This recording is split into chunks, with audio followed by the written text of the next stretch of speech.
Dios les bendiga, bienvenidos a una reunión de día miércoles, día de estudio de la palabra del Señor, donde venimos a encontrarnos con Él, a conocer más de su palabra, a conocer más del propósito que Él tiene para nuestras vidas.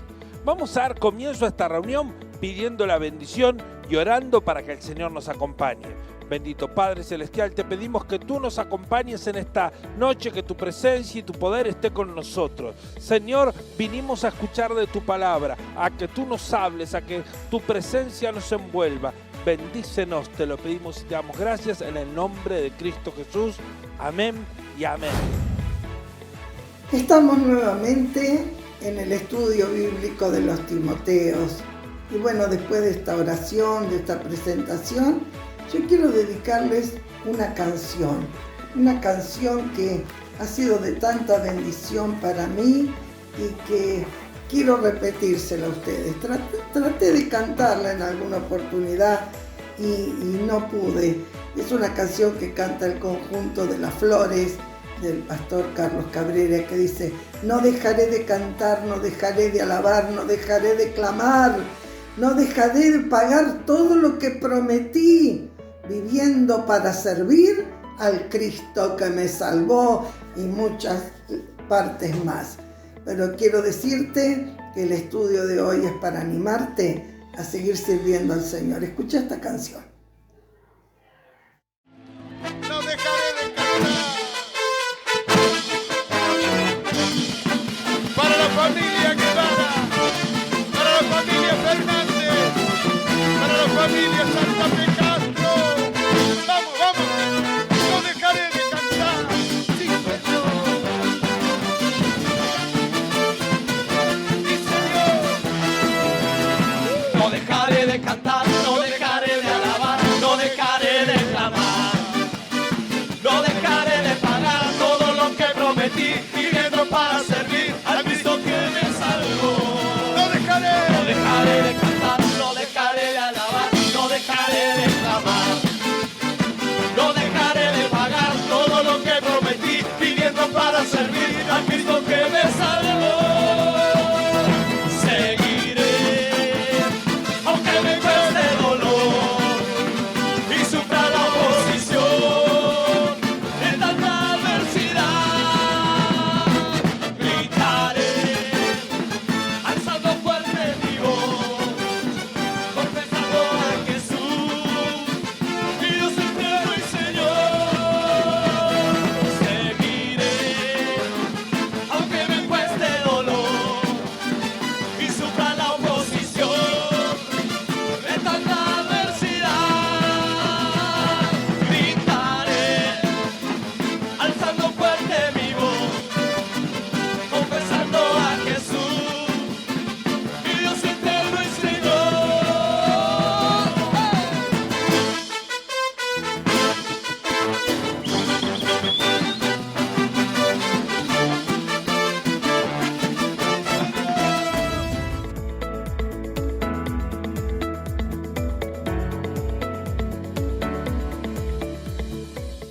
Luego de este tiempo de alabanza, vamos a pasar al primer estudio de la palabra del Señor.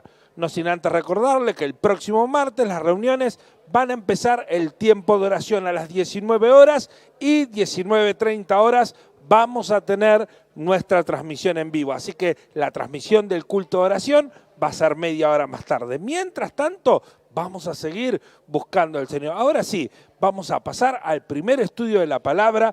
Este es el estudio de nuestra pastora Edith de Sorensen. Escuchamos. Dios bendiga a cada uno de los Timoteos. Aquí estamos una vez más, este día miércoles, para compartir el estudio de la palabra del Señor. Estamos en el curso del Ministerio Apostólico. Ya hemos dado 3 clases de este curso y espero que todos tengan la copia del PDF para ir armando la carpeta para luego rendir esta materia, que por el resto de estos días la vamos a tener siempre online. Muy bien, vamos por la segunda parte, que estuvimos hablando de la predestinación y del llamamiento, y nos estamos deteniendo en esta clase en el llamamiento de los primeros discípulos que luego fueron apartados como apóstoles. No habla de los llamamientos de los demás, habla de estos exclusivamente. Primero vimos en Mateo 4, 18, andando Jesús junto al mar de Galilea, vio a dos hermanos, Simón, llamado Pedro, y Andrés, su hermano, que echaban la red en el mar porque eran pescadores. Y les dijo: venid en pos de mí y os haré pescadores de hombres. Ellos entonces, dejando al instante las redes, le siguieron. Pasando de allí, vio a otros dos hermanos, Jacobo, hijo de Zebedeo, y Juan, su hermano, en la barca con Zebedeo su padre, que remendaban sus redes, y los llamó. Y ellos, dejando al instante la barca y su padre, le siguieron. Qué hermoso llamamiento de estos cuatro hermanos: Pedro, Andrés y Jacobo y Juan, los pescadores. Andrés ya era discípulo de Juan. Andrés era discípulo de Juan. Y un día lo llevó a Pedro y le dice: yo quiero que conozcas a esta persona, a este profeta a quien yo estoy siguiendo. Creo que vos lo tenés que conocer. Y ahí es donde, en el libro de San Juan, en el capítulo 1 y el verso 35, dice: al siguiente día otra vez estaban Juan y dos de sus discípulos, y mirando Jesús que andaba por allí, le dijo: Juan el Bautista, dijo de Jesús: he aquí el Cordero de Dios que quita el pecado del mundo. Entonces le oyeron hablar los dos discípulos, ¿y qué hicieron? Lo dejaron a Juan y siguieron a Jesús. Y Jesús, dándose vuelta, le dijo: ¿qué están buscando? Y ellos dijeron: Rabí, ¿dónde moras? Rabí, queremos seguirte. Y le dijo: venid y ved. Fueron y vieron dónde moraban, y se quedaron con él aquel día, porque ya era tarde, como la hora décima. Andrés, hermano de Simón Pedro, era uno de los dos que habían oído a Juan y que habían seguido a Jesús.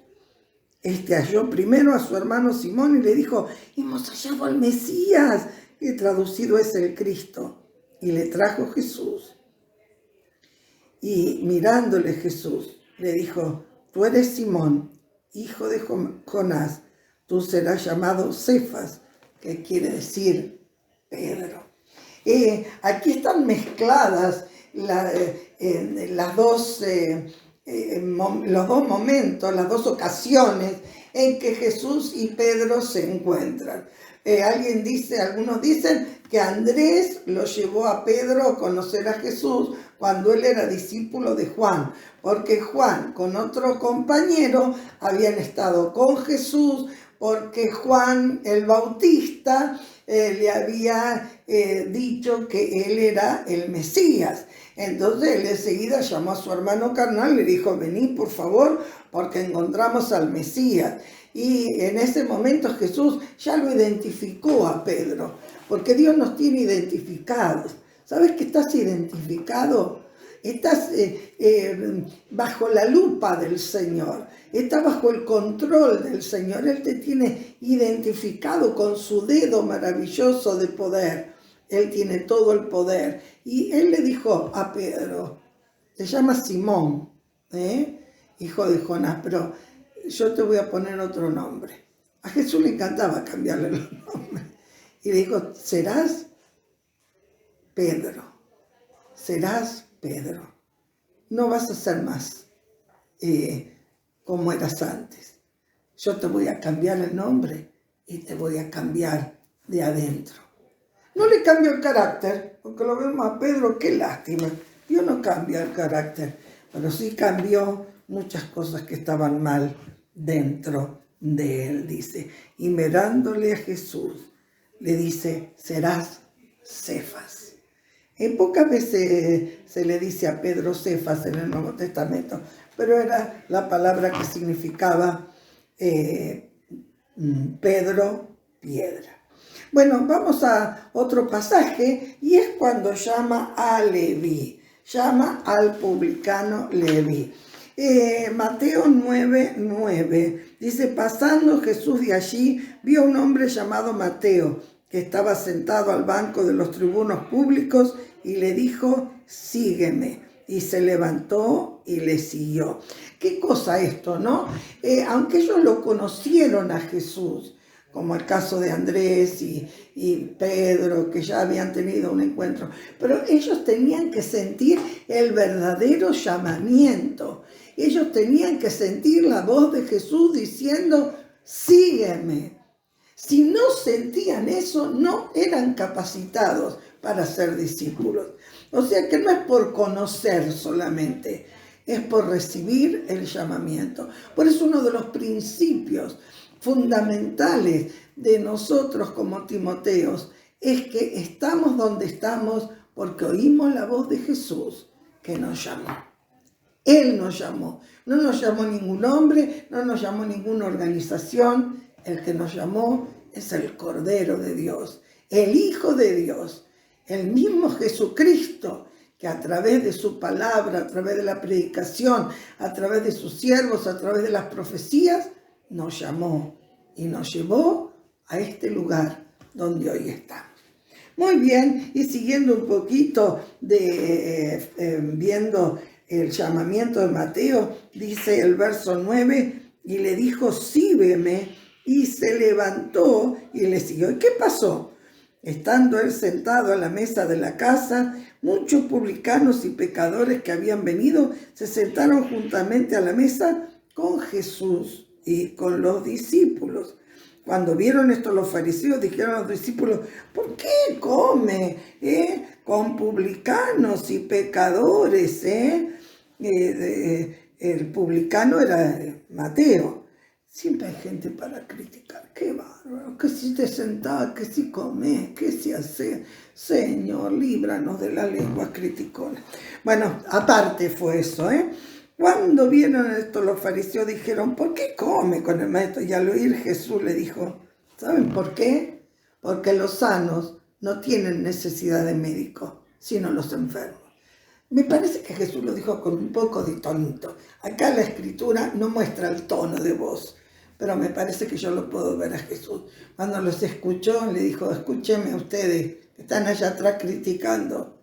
Los sanos no necesitan de médico, son los enfermos. Por eso estoy sanando estos corazones. Y el que tiene oído, oiga.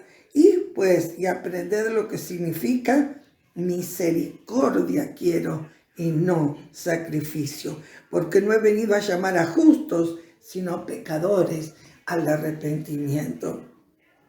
Y esto es algo que Leví, Mateo, muchos tenemos que realmente entender. Dios quiere misericordia y no sacrificio. La religión del sacrificio, la religión de la prohibición, la religión del no, del morirás, esa no es nuestra religión. Nuestra religión es: lo hago porque quiero hacerlo bien. A mí nadie me prohíbe nada. No todo es lícito, no todo me conviene. Por eso, como sé que no me conviene, no lo hago. Pero no es un evangelio farisaico de prohibiciones, no. Mi decisión es no hacerlo. Mi decisión, porque soy un seguidor del Señor, es comportarme como debo. Muy bien, las críticas siempre están a la mano, pero no importa, nosotros seguimos adelante. Llamamiento de Felipe, también en el capítulo 1 de Juan, los versículos 43 y 44. Al día siguiente, porque Jesús era muy activo, un día, otro día, otro día, otro día. Al día siguiente quiso Jesús ir a Galilea y halló a Felipe y otra vez lo llamó. A todos con la misma palabra: sígueme. sígueme. La misma palabra que Elías le dijo a Eliseo, Jesús dijo a cada uno de sus discípulos, sígueme, sígueme. Y Felipe era de Betsaida, la ciudad de Andrés y Pedro. Felipe era conocido, pues las ciudades eran pequeñas, todos se conocían, y era compañero de actividades, aunque no era pescador Felipe. Entonces dice que Felipe enseguida llamó a otro y le dijo, porque lo primero que se decían entre ellos, hemos hallado al Cristo, venía a conocerlo, venía a conocer lo que hemos encontrado. Pero después fueron llamados, Primero lo conocieron, después fueron llamados. Y ahí nomás tenemos el llamamiento de Natanael. Digo, hemos hallado a aquel hombre de quien escribió Moisés en la ley, así como los profetas, a Jesús, el hijo de José de Nazaret. Y Natanael, que era también, tenía su carácter, porque él no eligió discípulos sin carácter, sin pensamiento, no eran personas que se las podía manipular, no, eran gente pensante, era gente que sabía lo que estaba haciendo. Y especialmente Natanael era bastante instruido y le gustaba investigar. Entonces dice, ¿cómo de Nazaret? ¿De Nazaret puede salir algo bueno? Ya tenía su primera duda. No se llamaba Tomás, pero él dice, no, si de la Escritura dice de Nazaret no puede salir nada bueno. Era cumplimiento de la profecía, ¿no? No puede salir nada bueno. Ustedes van a ver. Porque yo siempre llamo lo que no es para avergonzar a lo que es. Señor, ayúdanos a no creernos nada. Y dijo, vení y ve, le dijo Felipe a Natanael. Y cuando Jesús lo vio a Natanael, que se le acercaba, dijo, he aquí un verdadero israelita en el cual no hay engaño. ¿Te crees que Jesús no sabía que había dicho de Nazaret? No podrá salir algo bueno, etcétera, etcétera. Lo había escuchado perfectamente, pero no le interesó. Él dijo, yo quiero que me escuches, Natanael. Quiero que me escuches. Eres un israelita. ¿Por qué? ¿Por qué se dio cuenta de esto? Porque antes que Felipe te llamara y te trajera para que me conozcas, cuando estabas debajo de la higuera, te vi. Yo no sé si la higuera estaba cerca o lejos, pero esto a Natanael le tocó el corazón. Que Jesús lo hubiera visto, que hubiera puesto sus ojos en él, lo partió por el medio. No puedo decir nada más. Yo pienso en los ojos de Jesús. Ay, no me dejen imaginar porque yo vuelo. Dice, respondió Natanael y dijo, Rabí, tú eres el Hijo de Dios, tú eres el Rey de Israel. Y Jesús le preguntó, ¿por qué te dije debajo de la higuera? ¿Me crees? Vas a ver cosas mayores, Natanael. Y le dijo, de cierto digo, de aquí en adelante veréis el cielo abierto y a los ángeles de Dios que suben y descienden sobre el Hijo del Hombre. En el llamamiento de Natanael, explica cosas que a ningún otro se las explica. Bueno, a Pedro le dice, voy a ser pescadores de hombres, pero acá habla de gloria, acá habla de eventos sobrenaturales que ellos iban a experimentar, y así fue, lo experimentaron, ¿no? Qué fascinante es el llamamiento. Bueno, de los demás no se menciona realmente su llamamiento. Quería terminar de decir que Natanael lo llamó Bartolomé. Cuando vos escuchás Natanael y Bartolomé, es la primera persona, Santo Bartolomé. Me gusta más Natanael, bueno, a Jesús le gustó Bartolomé. De los demás no se menciona su llamamiento, pero sí su elección. Tomás, que también se llamaba Dídimo, o sea que lo podemos ver, Tomás llamado Dídimo, Juan lo menciona 3 veces en el capítulo 11, versículo 16, pero no cuenta exactamente. Dijo entonces Tomás, llamado Dídimo, a sus condiscípulos: vamos también nosotros para que muramos con él. Claro, era cuando Lázaro había muerto, cuando Jesús se había detenido. Él era alguien que no entendía mucho la cuestión de la fe. ¿Por qué Dios lo eligió si le costaba entender las cosas de la fe? La primera cosa que hace, él fue el que le dijo a Jesús: mete los dedos en el costado si no me crees. Bienaventurados los que no vieron ni creyeron. Y Tomás, Dídimo, era ya su naturaleza desconfiada. Pero Jesús lo amó y Jesús lo llamó. Simón el cananita o el celote, no era el hermano de Jesús, ¿no? En Mateo 13:55 lo tenemos también, que es mencionado como uno de los discípulos. Y dice: ¿no crees, este es el hijo del carpintero? ¿No se llama su madre María, sus hermanos Jacobo, José, Simón y Judas? Pero era hermano de Jacobo,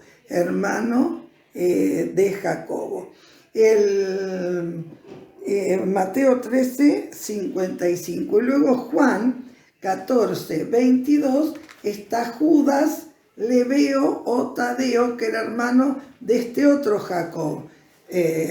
Juan 14:22.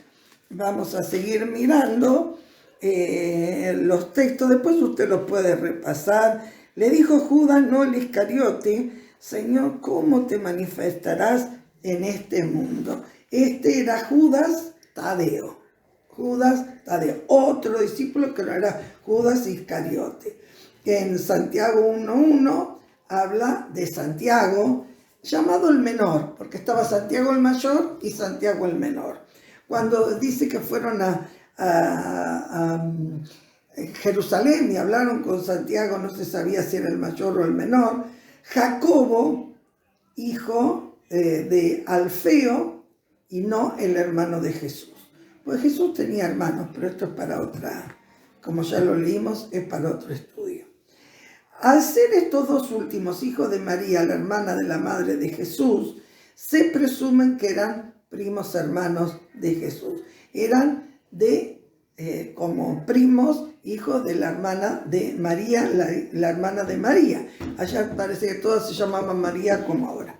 Y por último, Judas Iscariote, apodado el que le entregó. Qué feo apodo. El que le entregó. De Judas no se sabe nada, ni cómo vino, ni cómo estuvo, ni qué pasó. Lo único que se empieza a conocer de Judas es que llevaba la bolsa. Era el contador, era el ofrendero. Y siempre fue mencionado en el último lugar. Dios escogió así. Jesús los eligió así, con sus defectos, como a ti y a mí. ¿Qué le vamos a decir al llamamiento? ¿Cómo vamos a reaccionar a que Jesús me ha dicho: sígueme? Y esto y el otro. Pero a mí no me llamó como este, a mí no me llamó como el otro. No. Cada llamamiento es diferente, personal e individual. Alguno parece que está desapercibido. ¿Cómo sé que soy un llamado? Si sos un llamado, te vas a dar cuenta. Es como estar enamorado. ¿Cómo sé si estoy enamorado? Te vas a dar cuenta. Bueno, oramos al Señor, que el Señor nos haga fieles Timoteos, que hagamos caso a su llamado. Padre Celestial, te damos tantas gracias porque nos has llamado, Señor. Como un día llamaste estos que, como dice la Escritura, eran los primeros llamados, los primeros discípulos. A través de las edades, tú has estado llamando a uno, a otro. Y Señor, yo te pido en el nombre de Jesús que seamos fieles en responder ese llamamiento. Que si ese llamamiento se ha opacado, se ha enfriado, en este mismo momento pueda tomar nuevo vigor y tú puedas dar gracia. Oh Señor, tú puedas ayudar a cada uno para que podamos responder a tu llamamiento, dejar todo, seguirte, Señor, con amor, oh Dios, consagrarnos a ti cada día más, cumplir el propósito para el cual nos has llamado. No queremos servir para otra cosa que para servirte a ti, Padre. Te damos gracias por todo esto en el nombre bendito de Jesús y sabemos que tú nos ayudarás. Amén, amén y amén. No se olvide de tener su hojita, su apunte y vamos a ver predestinados, llamados y elegidos. Qué lindo el próximo estudio.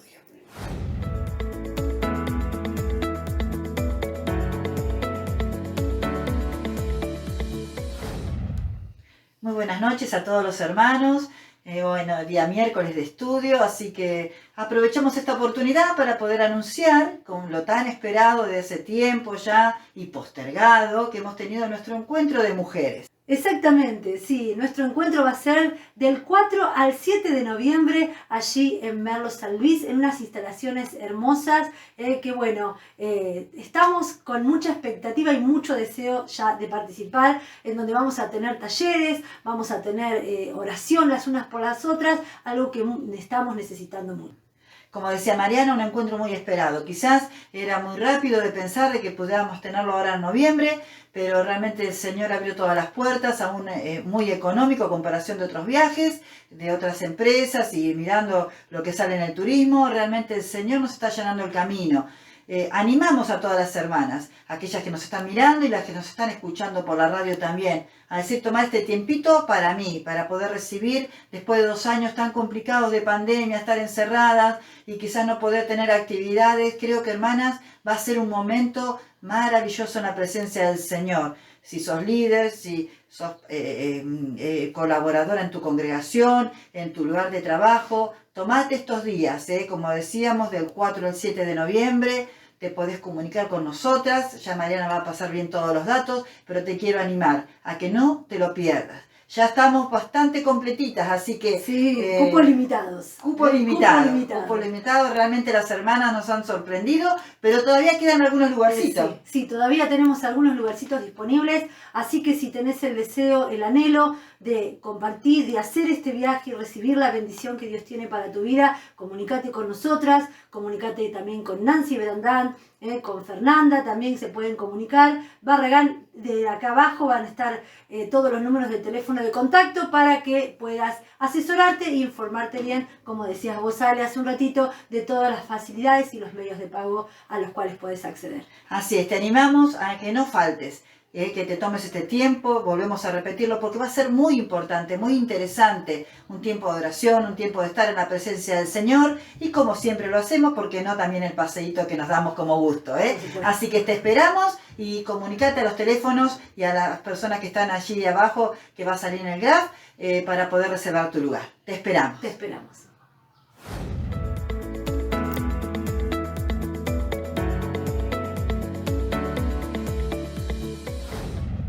Vamos a escuchar la segunda parte de nuestro pastor Víctor Cruz. Pero antes de esto, vamos a bendecir a cada uno de los hermanos que con fidelidad y amor separan su ofrenda, su diezmo, esta ofrenda de día miércoles, ofrenda misionera que se destina a esta labor.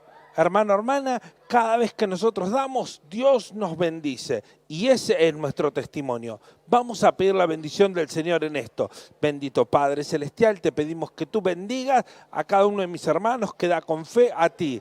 Señor, abre ventanas en los cielos y provee en abundancia a cada uno para que sobreabunde. Te lo pedimos y te damos gracias en el nombre de Cristo Jesús. Amén y amén. No deje de contactarse con nosotros para hacer llegar su ofrenda. Ahora sí, esta segunda parte de los estudios de la palabra del Señor. Buenas tardes, buenas noches, queridos hermanos, queridos hermanos, ¿no es cierto?, que están siguiendo miércoles tras miércoles el estudio, la enseñanza de la palabra del Señor. Estamos mirando este tema sobre el Pentateuco, el estudio de los 5 primeros libros de la Biblia. Y es importante, ¿no es cierto?, entender el propósito también de estos libros que nos ayudarán también a conocer el resto de las Escrituras.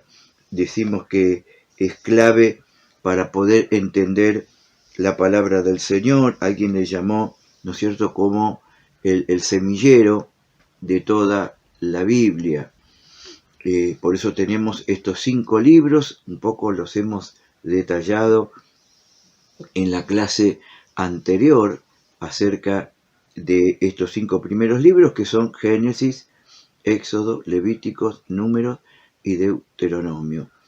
El destinatario, por supuesto, siempre es el pueblo de Israel, pero entendemos que la palabra fue escrita también para todos, ¿no? Y para nosotros, como dice la Escritura, se escribieron para nosotros, para enseñarnos, para amonestarnos aquellas verdades que sobresalen de estas Escrituras, ¿no? Y decíamos que, bueno, uno de esos tiene que ver con el propósito, ¿no?, de estos libros. Y tenemos que comenzar nosotros con el primero de los libros, que es el libro de Génesis, cuyo nombre tiene que ver con el sentido y el significado. Y Génesis es origen, comienzo y principio, ¿no? Y porque justamente allí expone este libro, por un lado, no solamente nos expone el origen y el comienzo, sino también quién es el creador, quién es el origen de todo. Tiene una introducción maravillosa, ¿no? Porque empieza diciendo, en el principio Dios. En el principio Dios, ¿no? En el principio creó Dios los cielos y la tierra. Pero allí está, en el principio Dios. Dios es el origen, Dios es la fuente de todas las cosas. Cuando uno observa el libro de Génesis, va a encontrar, ¿no es cierto?, que quizás no está relatado, que no está como nosotros quisiéramos, y que nos explicara y nos diera detalles acerca, bueno, el origen, los días, las edades, ¿no es cierto?, la parte histórica, los relatos, porque quizás la intención de Dios, a través de los escritores, ¿no?, como en este caso Moisés, pero por revelación divina, ¿no?, porque obviamente Moisés no estaba allí en el origen y el comienzo, pero sí fue revelado por Dios para que él pudiera escribir estos orígenes y estos comienzos. Pero la forma de escritura de Génesis no obedece a lo que nosotros quisiéramos o para entenderlo, porque la intención no es hacer un libro de física, de química o de cualquier otra ciencia que nos explique un poco lo que muchas veces la Biblia lo da por hecho, por sentado, no da muchas razones. Aún en lo biográfico o histórico hay 2 relatos, porque la intención, ¿no es cierto?, de Dios o el escritor no era responder, ¿no es cierto?, no era la intención escribir sobre esto para explicarnos todo. Yo creo que ahí está el sentido para el pueblo de Israel acerca del nombre, ¿no? Es el Génesis, en el comienzo, en el principio, fue Dios. Como dijimos anteriormente, creo que la intención de Dios era que el pueblo de Israel pudiera conocer sus comienzos, sus orígenes, que su vida, que su destino, su propósito está en Dios. Que Dios fue el que los hizo Dios es el que los dio a luz, el que los creó. Dios es el que los proyectó con un propósito como pueblo, como nación. Pero para eso se remonta al comienzo, decirle, el Señor es el origen de todas las cosas, ¿no?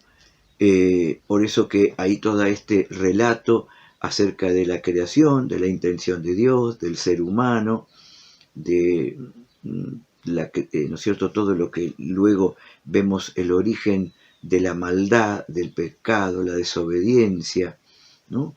Y de todo lo que conlleva todo esto, ¿no? Y bueno, es muy importante. Dijimos que el autor es de este libro es Moisés, ¿no es cierto?, quizás por revelación en cuanto a los comienzos, ¿no es cierto?, de esta parte.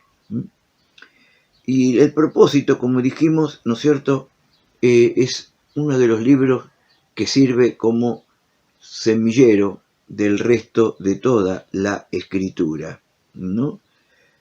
Donde podemos entender, siempre le decimos, ¿no es cierto?, hablando de la Biblia, hablando de la palabra, que hay dos cosas importantes en la Escritura, en todos ellos, es decir, desde Génesis hasta el Apocalipsis, sabemos que la Biblia tiene un tema central. El tema central de la Biblia es la salvación o la redención del hombre. Y la persona o figura central de toda la Escritura es la persona de Jesús.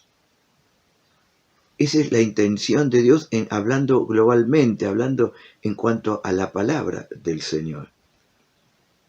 Si bien cada libro tiene su porqué, tiene su razón, tiene su intención al escribirlo, tiene un tema en particular, como en este caso, resaltar el origen de todas las cosas, ¿no?, especialmente para el pueblo de Israel, pero ya también en este libro, que es de origen, de comienzo, nos empieza ya a hablar acerca del propósito y del plan de Dios de la salvación del hombre. En Génesis 3:15, ahí tenemos lo que se dio o se da a conocer como la promesa madre de la redención. Cuando Adán peca, cuando Adán cae con Eva, y bueno, allí está las consecuencias, la desobediencia trajo sus consecuencias, ¿no? Pero cuando llega el momento de hablarle a la serpiente que la maldijo y le dijo, bueno, que se iba a arrastrar, que iba a comer polvo, ¿no? Pero ahí le dice, en Génesis 3:15, que de la descendencia de la mujer iba a venir alguien que le iba, ¿no es cierto?, a herir o aplastar la cabeza. Dice, tú le herirás en el calcañar, pero él te herirá en la cabeza.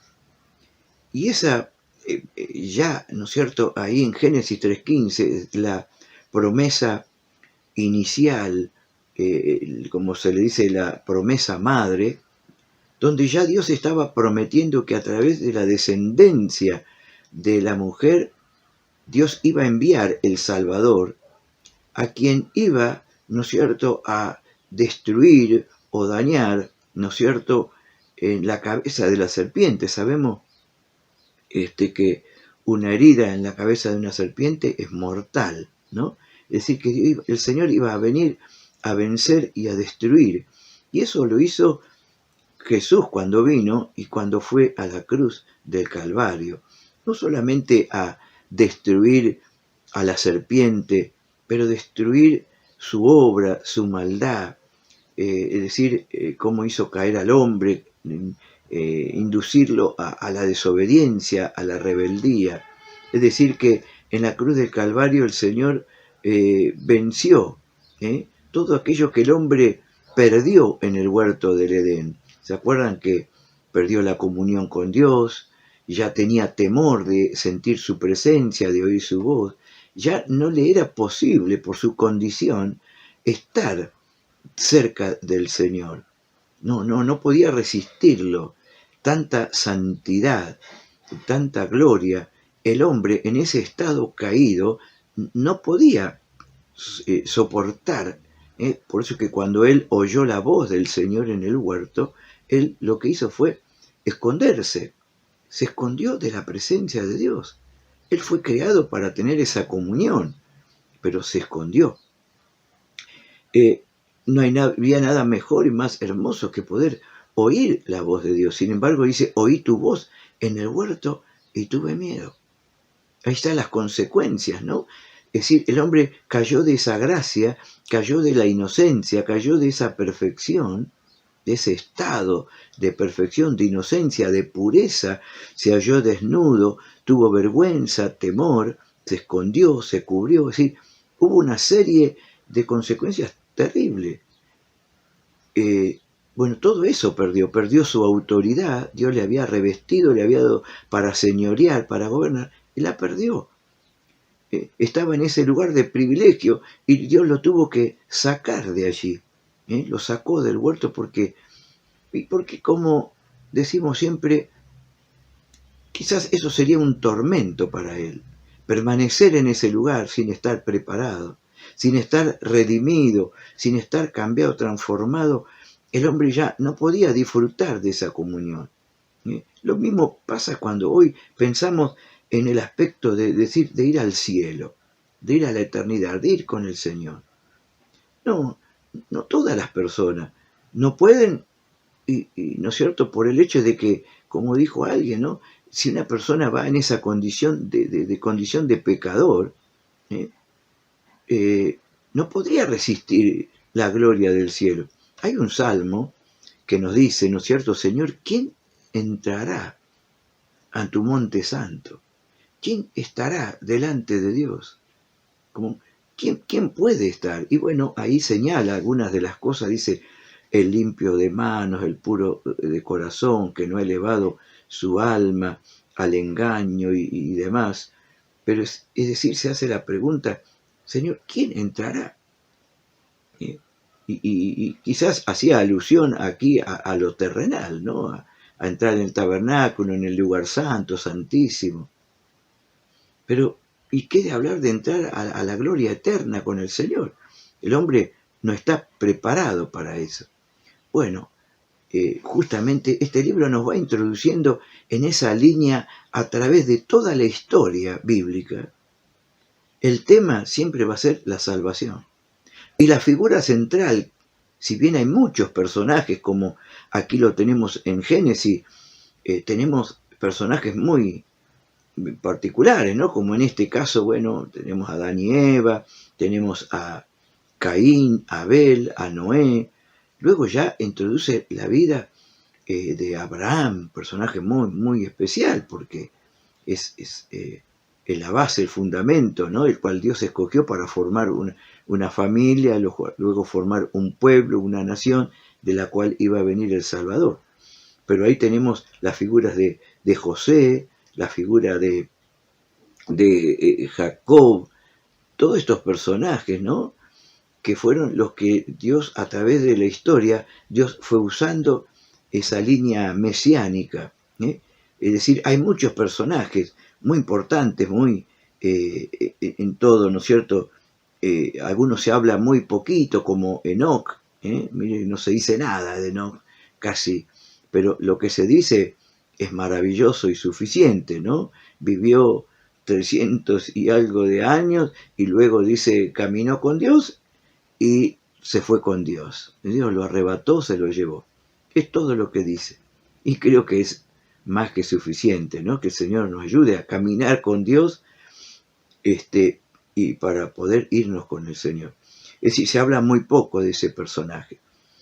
Quizás hay otros como José o como Jacob o Abraham, que se habla mucho, se toman muchos capítulos para hablar, porque son los personajes principales en los cuales Dios lleva a cabo. Los otros también son importantes, que tienen que ver, pero son como personajes secundarios que acompañan a la historia, al momento, pero que la figura central que tiene que ver con el propósito de Dios son aquellos a los que más se le habla, ¿no? Y que llevan esa línea mesiánica o redentora. Esto es muy importante tenerlo en cuenta, que toda la Biblia entonces tiene un tema. Ese tema es la salvación y la redención. Que hay personajes, hay muchísimos personajes importantes, sobresalientes en las Escrituras, que son tan importantes hablar de ellos: David, Moisés, Josué, bueno, cantidades. Pero saber que el personaje que a través de la cual la Biblia nos quiere hablar es a través de Jesús.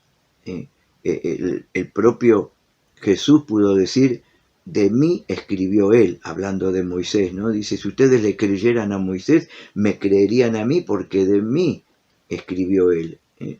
Y bueno, así vemos, ¿no es cierto?, estas características, ¿no es cierto?, que nos van introduciendo, ¿no es cierto?, en todos estos temas, ¿no es cierto?, que tienen que ver luego con todos los libros de la palabra del Señor, ¿no?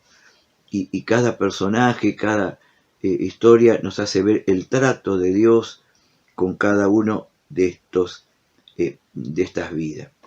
Pero hablando del pueblo de Israel, porque esta era la intención, ¿no? Si bien el deseo de Dios es traer un Salvador a la humanidad, Dios tenía que eligió a un hombre, eligió una familia, eligió un pueblo. Y el pueblo no debía, ¿no?, como le habló allí en Génesis 12, que en él, en Abraham, serían benditas todas las familias de la tierra, que él iba a ser bendecido y de bendición. Y Israel no tenía que olvidarse, como dice ahí en Isaías, ¿no? Yo soy, ¿no es cierto?, Jehová, yo soy tu creador, yo soy el que te formó, te puse nombre, mío eres tú. Él tenía que entender que Israel era creación divina y que tenía un motivo, un propósito, un objetivo, y que era ser de bendición a todas las naciones de la tierra, pero sobre todo traernos a Jesucristo, nuestro Dios y Salvador. Creo que ese es a grandes rasgos que podemos mirar, ¿no es cierto?, el libro de Génesis. Bueno, es una cosa tan tremenda, ¿no? Porque este pueblo, como quizás hoy la iglesia, como quizás cada uno de nosotros, estamos y somos llamados para colaborar con Dios para la bendición a todas las naciones y las familias de la tierra, para que conozcan al único Dios verdadero, para que sean salvos, para que sean, como dice ahí, ¿no es cierto?, Dios quería y quiere formar un pueblo celoso de buenas obras. Israel no debe perder, ¿no es cierto?, esa identidad de ser un pueblo, vamos a decirle, misionero, un pueblo que pueda dar testimonio, como dice: este pueblo he creado para mí, mis alabanzas publicará. Ese es el deseo de Dios. Ahora vemos justamente a través de toda la historia cuántas veces falló Israel en cumplir, en olvidarse, y en vez de ser diferente, como lo vamos a ver en los otros libros, ¿no es cierto?, el Éxodo, Levíticos, Números y demás, que se mezclaba con las otras naciones. Fíjese que lo primero que Dios le pide a Abraham, que lo saca, y lo saca de una nación pagana, de Ur de los Caldeos, ¿no?, que hacían cosas fuera de la voluntad, el propósito de Dios. Sin embargo, Dios lo llamó, lo escogió de ese lugar. Y lo que Dios establece para él, luego sería para todo el pueblo y aún para cada uno que podemos decir que somos pueblo o hijos de Dios. ¿Y qué es eso?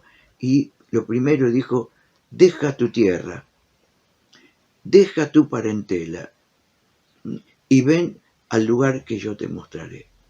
Ahí tenemos esas tres cosas que vemos en la vida de Abraham. Tenía que dejar su familia, tenía que dejar su parentela, ¿no es cierto?, su tierra, deja tu tierra, tu parentela. Y dejar la tierra era dejar su costumbre, su idiosincrasia, dejar aquello, dejarlo atrás, dejarlo de lado para comenzar algo nuevo, diferente, como le dice, a lo que yo te mostraré. Algo nuevo, algo diferente, que Dios sabía que lo iba a estar guiando. Bueno, de eso no podía perderse de vista Abraham y tampoco Israel. Pero muchas veces fallaron porque se mezclaban. En vez de ser diferentes, eran iguales o peor que ellos. Y por eso veníamos muchas disciplinas y mucho trato de Dios con ello, que es interesante poder verlo. Bueno, hasta aquí vamos a dejar hoy, confiando que el Señor nos ayude, teniendo que también somos creación de Dios. Tenemos un destino, tenemos un propósito. Y Dios quiere que seamos diferentes al resto del mundo para poder dar a conocer a este Dios que hemos conocido. Bien, que Dios les bendiga, muchas bendiciones.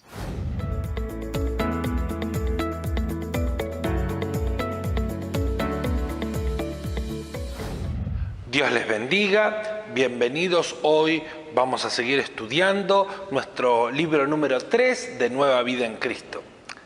Antes de comenzar el capítulo de hoy, quería agradecer a varios hermanos que durante esta semana me han estado contando que iniciaron el libro número 1 y algunos el libro número 2 en sus lugares de reunión y que les está siendo de mucha bendición. Así que bueno, ánimo, adelante, no dejes de compartirlo con otros. Este ya es el libro número 3, es un poco más profundo, un poco más avanzado, hermoso para que usted y yo sigamos compartiendo las cosas buenas que está haciendo el Señor con nosotros. Sin más, arrancamos. Hoy, capítulo número 8. De este libro que trata tanto de las relaciones interpersonales entre los creyentes. Hoy, aceptándonos y recibiéndonos unos a otros. Si vamos al verdadero y falso, la primera afirmación dice: la unión en la iglesia requiere aceptar a personas difíciles. Entendamos que es una persona difícil.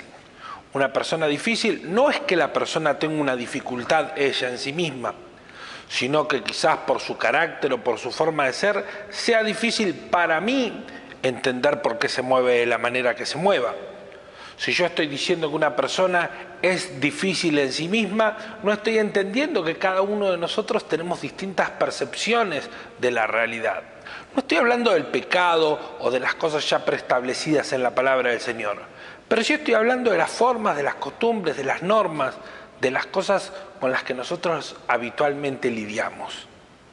La afirmación era: la unión de la iglesia requiere aceptar a las personas difíciles. Y la respuesta es que esto es verdadero. Porque si nosotros no aceptamos a las personas que piensan distinto a nosotros o que quizás tienen dificultades para relacionarse de la forma en la que nosotros nos relacionamos con el mundo que nos rodea, estamos perdiéndonos gran cantidad de los hermanos que Dios trae con riqueza para enriquecer el reino de los cielos. ¿Qué dice la segunda afirmación? Si aceptamos a los pecadores, habrá críticas de algunos hermanos. Y esto es verdadero, pero déjeme llegar a este punto. Nosotros no es que aceptamos su pecado como la norma de vida correcta, sino entendemos que quizás hay hermanos con los que Dios todavía está obrando.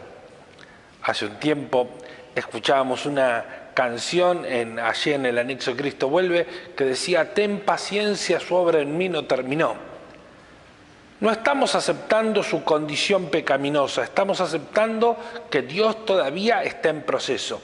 Y mientras que estas personas quieran estar en proceso, las puertas de la iglesia tienen que estar abiertas, porque también lo están para nosotros, que nosotros también estamos en proceso de Dios. La segunda afirmación, entonces, también es verdadera.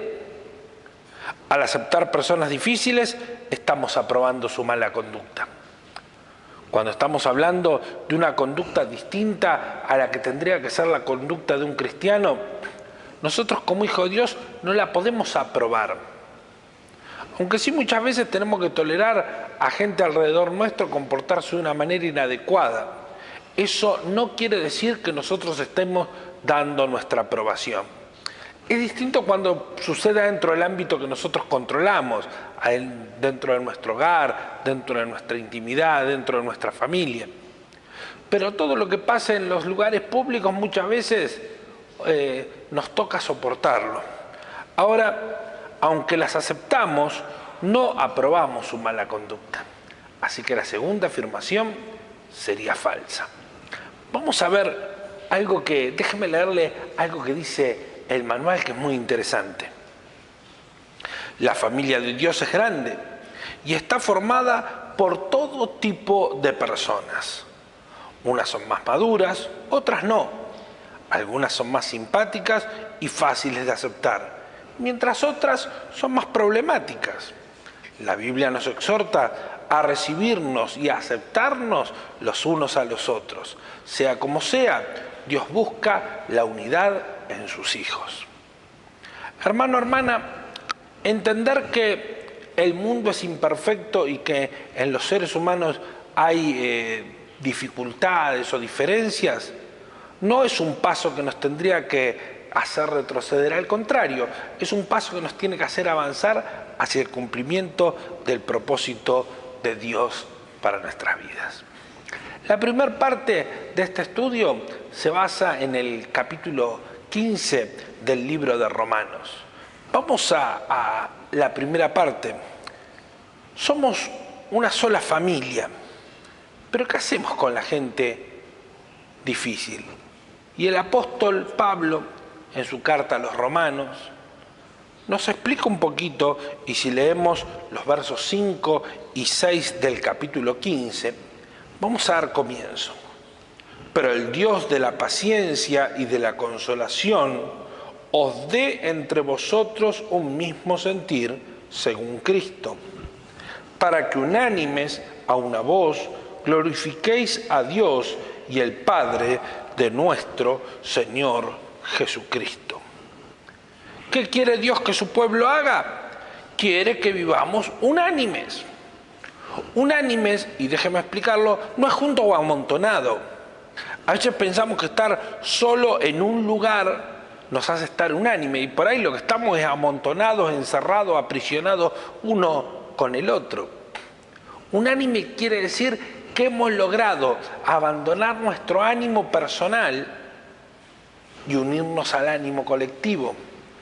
¿Y cuál es el ámbito o el ánimo colectivo de la iglesia? ¿Cuál debería ser? La iglesia es el lugar donde se glorifica al Señor. Por eso es que tenemos que glorificar a Dios.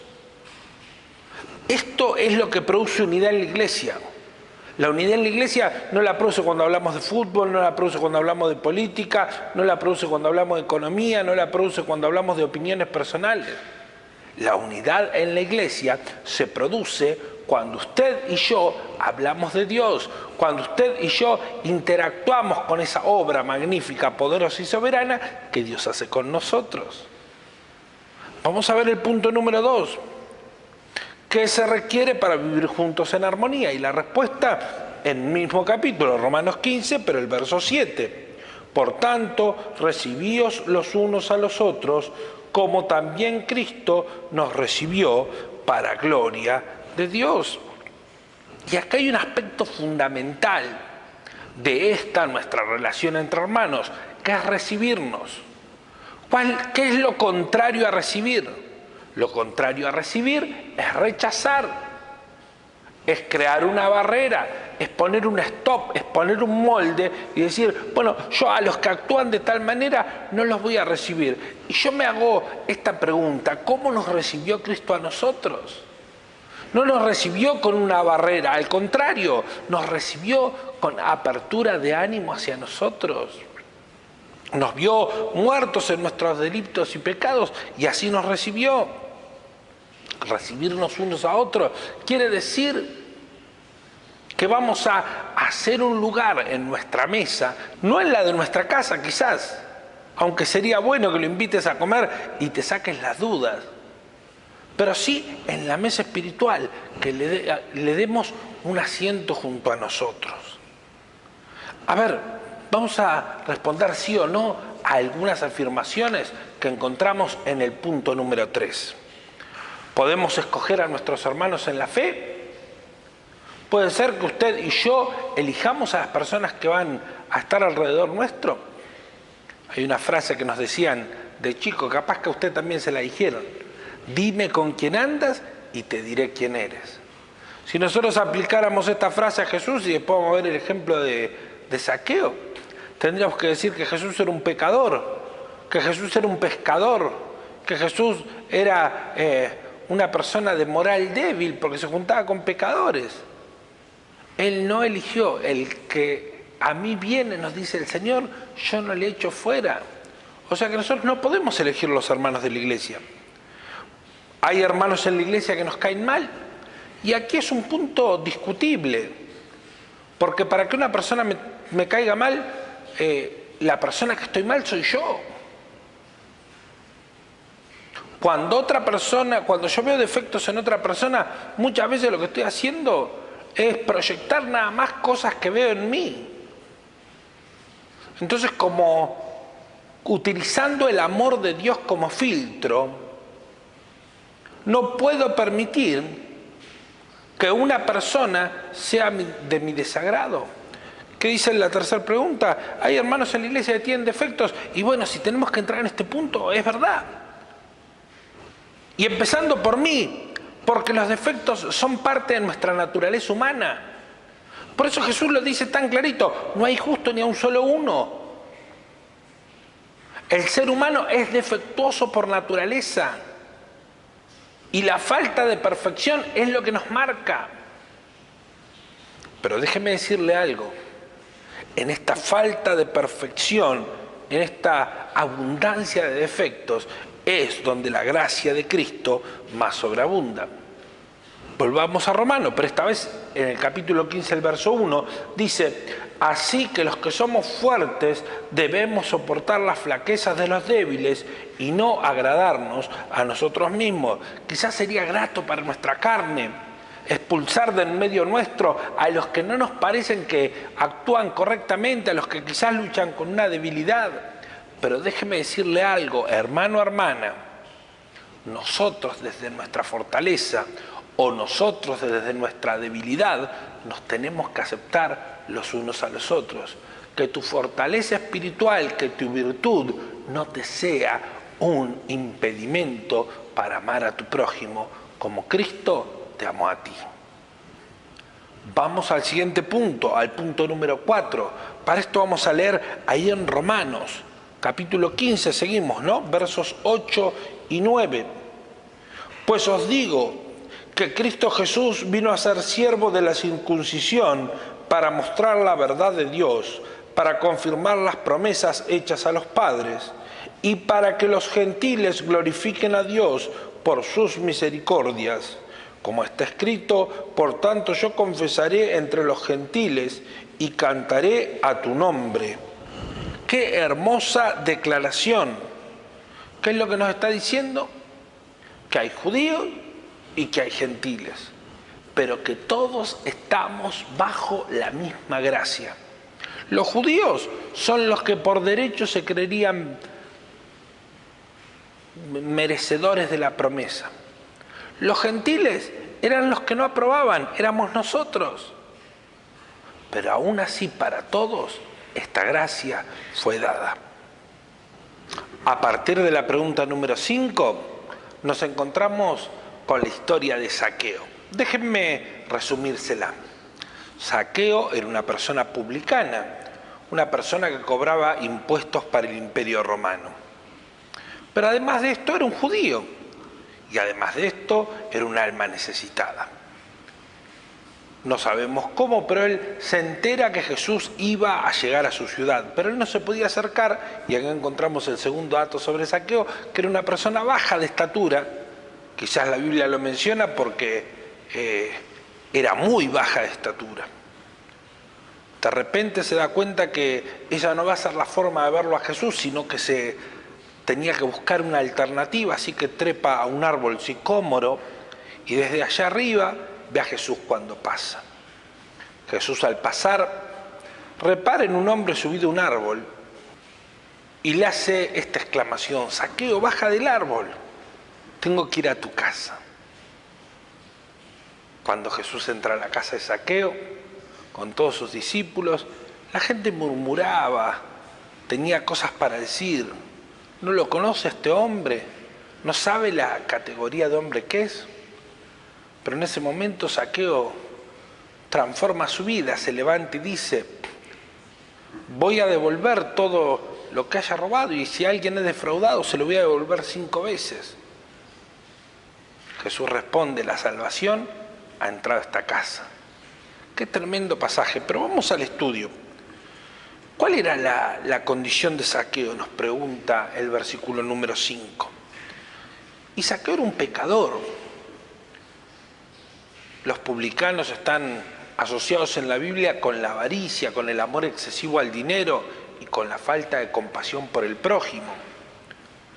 Ellos cobraban impuestos para los romanos, pero un alto porcentaje de esos impuestos quedaban en sus manos.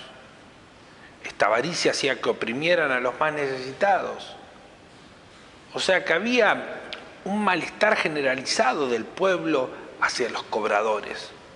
Por eso no solamente encontramos en la Biblia que el hecho de ser publicano ya era considerado un pecador. Ahora, yendo al punto número 6, ¿cuáles son las 2 cosas que produce el hecho de que Jesús lo haya aceptado? Porque el tema central es la aceptación de Jesús.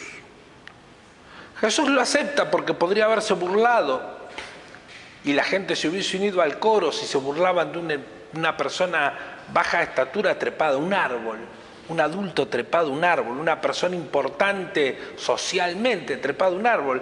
Era un cuadro para reírse. Pero Jesús no se mofa de él, al contrario.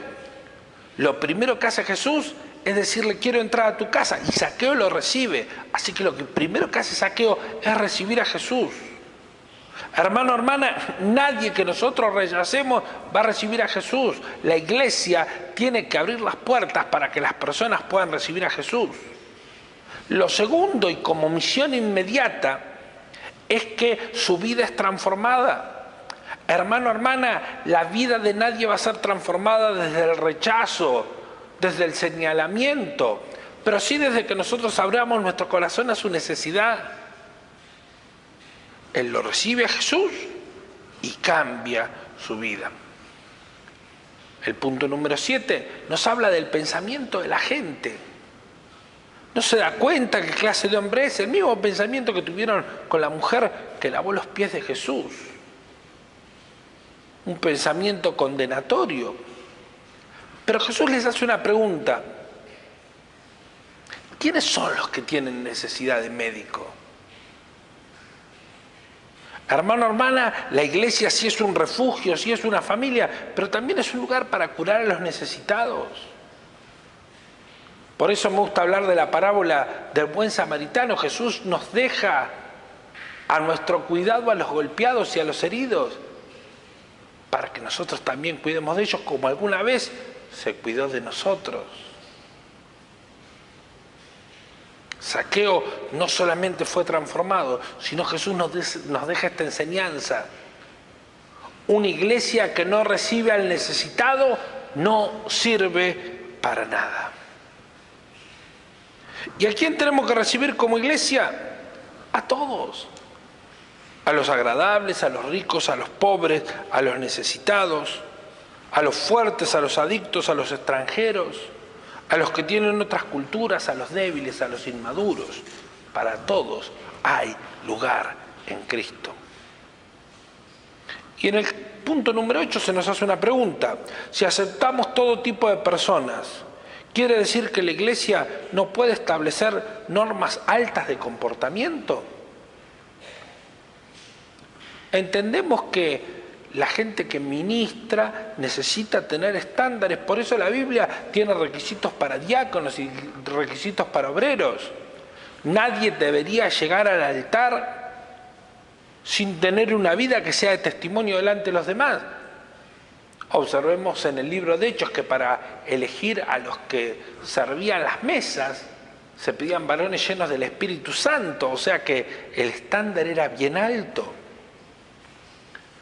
Pero la asistencia a la iglesia debe ser un lugar público. La iglesia tiene que ser un lugar donde el necesitado pueda sentirse acogido, donde la persona que está sufriendo, que está luchando, pueda encontrar un refugio de amor. ¿Y por qué tiene que ser esto así? Porque ni las exigencias de la iglesia ni ninguna presión humana puede transformar lo que solo Cristo puede transformar. El que transforma las vidas es el Señor, y la iglesia es el lugar donde Dios sobra. Entonces, en la medida en la que nosotros dejamos que Dios sobre, las vidas son transformadas y pasan a ser nuevas vidas. Seguimos. ¿Qué podemos hacer para ayudar a las personas a sentirse cómodos en la iglesia? Por ejemplo, los tímidos.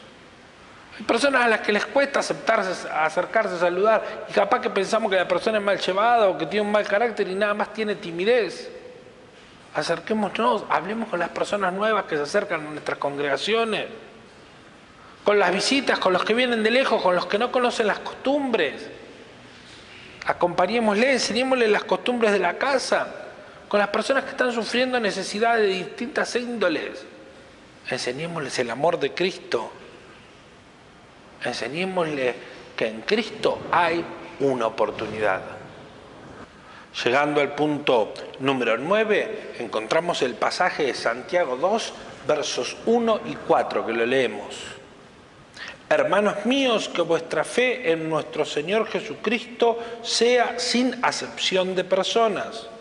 Porque si en vuestra congregación entra un hombre con anillo de oro y con ropa espléndida, y también entra un pobre con vestido andrajoso, y mirando con agrado al que trae la ropa espléndida, le decís, siéntate tú aquí en buen lugar, y decís al pobre, estate tú allí de pie, o siéntate aquí bajo mi estrado. ¿No hacéis vosotros distinción entre vosotros mismos y venís a ser jueces con malos pensamientos? Santiago nos habla de un tema muy moderno, que es la discriminación. Hermano, hermana, que nuestra iglesia sea un lugar donde la gente se sienta igual. ¿Sabe? Vivimos en un tiempo donde todos consideran ser el lugar correcto. Pero el único que le ha dado lugar a todos por igual es el Señor. El Señor nos dice en la palabra que no hay ni ricos ni pobres, ni esclavos ni libres, ni hombres ni mujeres. La verdadera dignidad del ser humano, a todos por igual, se las ha dado el Señor, y que la iglesia de Cristo siga siendo ese lugar donde encontramos un lugar para cada uno. ¿Y de qué nos habla el pasaje? Que debemos tratarnos de igual manera, no importa cómo sea nuestro exterior, no importa a qué nos parezcamos. Esto no está hablando del mal, está hablando de la apariencia, esa que es engañosa. Ayúdanos, Señor. Pero mire lo que sigue diciendo, versos 5 y 7. Hermanos míos amados, oíd. ¿No ha elegido Dios a los pobres de este mundo para que sean ricos en fe y herederos del reino que ha prometido a los que le aman? Pero vosotros habéis afrentado al pobre. ¿No os oprimen los ricos y no son ellos los mismos que os arrastran a los tribunales? ¿No blasfeman ellos el buen nombre que fue invocado sobre vosotros? Lo segundo que nos dice, y nos habla de la condición de humildad. No es cuánto nosotros nos creamos, es cuánto Dios puede hacer a través nuestro. El amor nuestro sea sin distingo de personas. Dios eligió lo vil y lo menospreciado para descartar a lo que se cree que es. El punto número 10 nos remite a Efesios 4, 3 y 4 que leemos. Solícitos en guardar la unidad del Espíritu en el vínculo de la paz. Un cuerpo, un espíritu, como fuisteis también llamados en una misma esperanza de vuestra vocación. Dios nos manda a mantenernos en unidad, no disgregados, no dispersos. Hace un tiempo nos llamó alguien para hacernos una invitación a celebrar la independencia de la Iglesia. Hermano, hermana, nosotros somos dependientes unos de los otros. Una sola iglesia, un solo cuerpo. Muchas denominaciones, muchas manifestaciones, pero una sola iglesia. ¿Podremos estar en unidad si no recibimos a todos los hermanos? Un rotundo no. La última parte nos dice a quiénes más debemos recibir y nos remite a Filipenses 2:25. Mas tuve por necesario enviaros a Epafrodito, mi hermano y colaborador y compañero de milicia, vuestro mensajero y ministrador de mis necesidades. Y el verso 29 dice: recibidle pues en el Señor con todo gozo y tened en estima a los que son como Él. ¿A quiénes tenemos que recibir? A los ministros del Señor.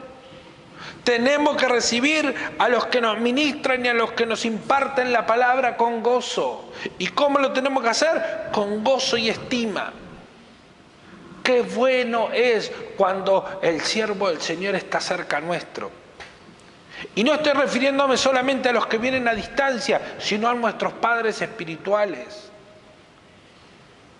Qué bueno recibirlos con gozo y con estima. Cuando yo escucho a una persona hablar mal de su pastor, cuando escucho a una persona que menosprecia el ministerio que Dios ha puesto sobre él, digo, ayúdame, Señor, que este espíritu no reine en nuestra vida, no reine en nuestros corazones, que seamos fieles a nuestros ministerios. Y termina con una pregunta: ¿qué podemos hacer para honrar a los líderes de nuestra iglesia? Qué buena que está esa pregunta. Señor, ayúdanos a que en nuestro corazón esté este deseo de honrarnos los unos sobre los otros. ¿Qué has hecho últimamente para honrar a los ministros que te presiden? ¿Qué has hecho últimamente para que ellos sientan el aprecio que les tenemos por habernos predicado el Evangelio? Ayúdanos, Señor. Vamos al texto para terminar la clase del día de hoy que vamos a memorizar. Y este es el de Romanos 15, 1 y 2.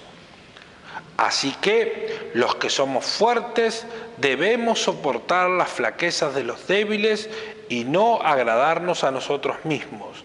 Cada uno de nosotros agrade a su prójimo en lo que es bueno para edificación. Amén. Ayúdanos, Señor. Hasta aquí la clase de hoy. Quedan poquitas clases, ya vamos terminando nuestro tercer manual. Quería decirles desde acá que Dios les bendiga. No olvide que puede solicitar el manual en PDF a través de las redes sociales o el teléfono de la radio, o si no, pedirlo encargándolo impreso en Librería Los Heraldos, allá en Colón 4235, los días de reunión. Un abrazo grande y que Dios te bendiga.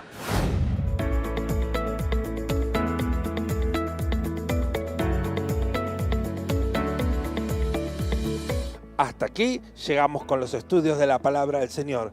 Vamos a pedirle al Señor que nos acompañe durante el resto de la semana. Y preparamos nuestro corazón para los estudios del día viernes. Bendito Padre Celestial, te damos gracias. Gracias por este tiempo de estudio. Gracias por este tiempo que hemos estado expuestos a tu palabra. Señor, que cada una de estas palabras haga el fruto en nuestro corazón. Te lo pedimos y te damos gracias en el nombre de Cristo Jesús. Amén y amén. Hermano, hermana, que Dios le bendiga.